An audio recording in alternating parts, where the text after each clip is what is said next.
ओम श्री गणेशाय नमः। ओम श्री रामायण पाठ आरंभ। ओम श्री सीता रामचंद्राभ्याम नमः। ओम हे भोलेनाथ माता पार्वती, ओम हे माँ दुर्गा, ओम हे श्री सीताराम जी, ओम हे हनुमान जी। मैं आपका स्मरण करते हुए श्री रामायण का पाठ आरंभ करती हूँ। अपना आशीर्वाद दीजिए। आपके श्री चरणों में मेरा सादर चरण स्पर्श प्रणाम है, नमस्कार है। ओम हे हनुमान जी, आपसे मेरी ओम जय सीताराम जी की राम राम जी। ओम 35वां सर्ग। ओम शोणभद्र पार करके विश्वामित्र आदि का गंगा जी के तट पर पहुंचकर वहां रात्रिवास करना तथा श्री राम के पूछने पर विश्वामित्र जी का उन्हें गंगा जी की उत्पत्ति की कथा सुनाना। ओम महर्षियों सहित विश्वामित्र ने रात्रि के शेष भाग में शोणभद्र के तट पर शयन किया। जब रात बीती और प्रभात हुआ तब वे श्री रामचंद्र जी से इस प्रकार बोले। श्री राम, रात बीत गई, सवेरा हो गया, तुम्हारा कल्याण हो, उठो उठो और चलने की तैयारी करो। मुनि की यह बात सुनकर पूर्वाह्न काल का नित्य नियम पूर्ण करके श्री राम चलने को तैयार हो गए और इस प्रकार बोले। ब्राह्मण, शुभ जल से परिपूर्ण तथा अपने तटों से सुशोभित होने वाला यह शोणभद्र तो अथाह जान पड़ता है। हम लोग किस मार्ग से चलकर इसे पार करेंगे? श्री राम के ऐसा कहने पर विश्वामित्र बोले, जिस मार्ग से महर्षिगण शोणभद्र को पार करते हैं, जिस मार्ग से महर्षिगण शोणभद्र को पार करते हैं, उसका मैंने पहले से ही निश्चय कर रखा है। वह मार्ग यह है। बुद्धिमान विश्वामित्र जी के ऐसा कहने पर वे महर्षि नाना प्रकार के वनों की शोभा देखते हुए वहां से प्रस्थित हुए। बहुत दूर का मार्ग तय कर लेने पर दोपहर होते होते उन सब लोगों ने मुनिजन सेवित सरिताओं में श्रेष्ठ गंगा जी के तट पर पहुंचकर उनका दर्शन किया।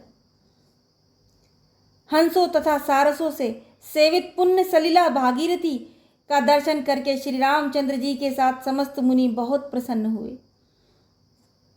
उस समय सबने गंगा जी के तट पर डेरा डाला। फिर विधिवत स्नान करके देवताओं और पितरों का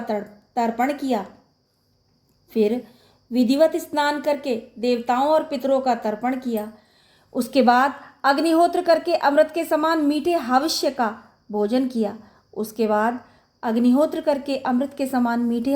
भोजन किया। तदंतर वे सभी कल्याणकारी महर्षि प्रसन्नचित हो महात्मा विश्वामित्र को चारों ओर से घेर कर गंगा जी के तट पर बैठ गए।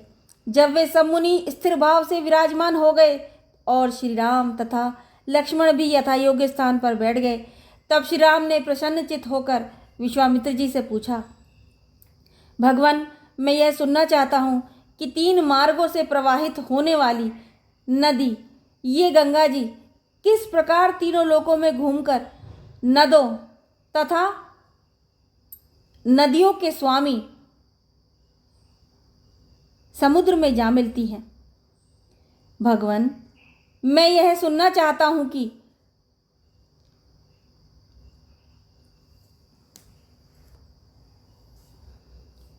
तीन मार्गों से प्रवाहित होने वाली नदी ये गंगा जी किस प्रकार तीनों लोकों में घूमकर नदों और नदियों के स्वामी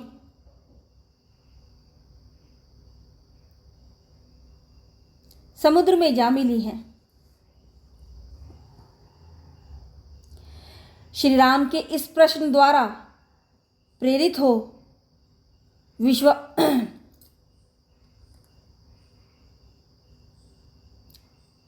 श्री राम ने प्रसन्नचित होकर विश्वामित्र से पूछा, भगवान, मैं यह सुनना चाहता हूं कि 3 मार्गों से प्रवाहित होने वाली नदी ये गंगा जी किस प्रकार तीनों लोकों में घूमकर नदों तथा नदियों के स्वामी समुद्र में जा मिली हैं। श्री राम के इस प्रश्न द्वारा प्रेरित हो महामुनि विश्वामित्र ने गंगा जी की उत्पत्ति और वृद्धि की कथा कहना आरंभ किया। श्री राम के इस प्रश्न द्वारा प्रेरित हो महामुनि विश्वामित्र ने गंगा जी की उत्पत्ति और वृद्धि की कथा कहना आरंभ किया। श्री राम, हिमवान नामक एक पर्वत है जो समस्त पर्वतों का राजा और सब प्रकार के धातुओं का बहुत बड़ा खजाना है। हिमवान की 2 कन्याएं हैं जिनके सुंदर रूप की इस भूतल पर कहीं तुलना नहीं है। मेरु पर्वत की मनोहारिणी पुत्री मैना हिमवान की प्यारी पत्नी है। सुंदर कटि प्रदेश वाली मैना ही उन दोनों कन्याओं की जननी है। रघुनंदन, मैना के गर्भ से जो पहली कन्या उत्पन्न हुई वही ये गंगा जी हैं। रघुनंदन, मैना के गर्भ से पहली कन्या उत्पन्न रघुनंदन, मैना के गर्भ से जो पहली कन्या उत्पन्न हुई वही ये गंगा जी हैं। ये हिमवान की ज्येष्ठ पुत्री हैं।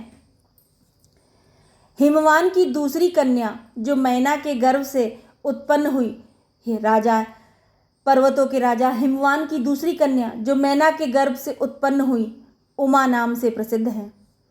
कुछ काल के पश्चात सब देवताओं ने देव कार्य की सिद्धि के लिए ज्येष्ठ कन्या गंगा जी को कुछ काल के पश्चात सब देवताओं ने देव कार्य की सिद्धि के लिए ज्येष्ठ कन्या गंगा जी को, जो आगे चलकर स्वर्ग से त्रिपथगा नदी के रूप में अवतीर्ण हुई, गिरिराज हिमालय से मांगा।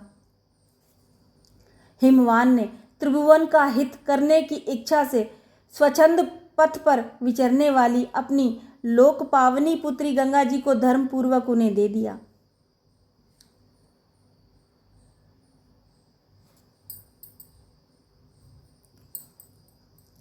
तीनों लोकों के हित की इच्छा वाले देवता त्रिभुवन की भलाई के लिए ही गंगा जी को लेकर मन ही मन कृतार्थता का अनुभव करते हुए चले गए। रघुनंदन, गिरिराज की जो दूसरी कन्या उमा थी, रघुनंदन गिरिराज की जो दूसरी कन्या उमा थी, वे उत्तम एवं कठोर व्रत का पालन करती हुई घोर तपस्या में लग गई। उन्होंने तपोमय धन का संचय किया। गिरिराज ने उग्र तपस्या में संलग्न हुई अपनी वह विश्व वंदिता पुत्री उमा अनुपम प्रभावशाली भगवान रुद्र को ब्याह दी। रघुनंदन इस प्रकार सरिताओं में श्रेष्ठ गंगा तथा भगवती उमा, ये दोनों गिरिराज हिमालय की कन्याएं हैं। सारा संसार इनके चरणों में मस्तक झुकाता है।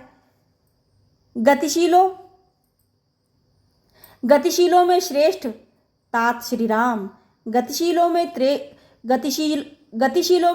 श्रेष्ठ तात श्री राम। गंगा जी की उत्पत्ति के विषय में ये सारी बातें मैंने तुम्हें बता दी। ये त्रिपथगामिनी कैसे हुई यह भी सुन लो। पहले तो ये आकाश मार्ग में गई थी, तत्पश्चात ये गिरिराज कुमारी गंगा रमणिया देवी देव नदी के रूप में देवलोक में आरूढ़ हुई थी। तत्पश्चात ये गिरिराज कुमारी गंगा रमणिया देव नदी के रूप में देवलोक में आरूढ़ हुई थी। फिर जल रूप में प्रवाहित हो लोगों के पाप दूर करती हुई रसातल में पहुंची थी। फिर जल रूप में प्रवाहित हो लोगों के पाप दूर करती हुई रसातल में पहुंची थी। इस प्रकार श्री वाल्मीकि निर्मित आर्ष रामायण आदि काव्य के बालकांड में 35वां सर्ग पूरा हुआ। ओम जय श्री सीताराम जी की। ओम जय हनुमान जी की।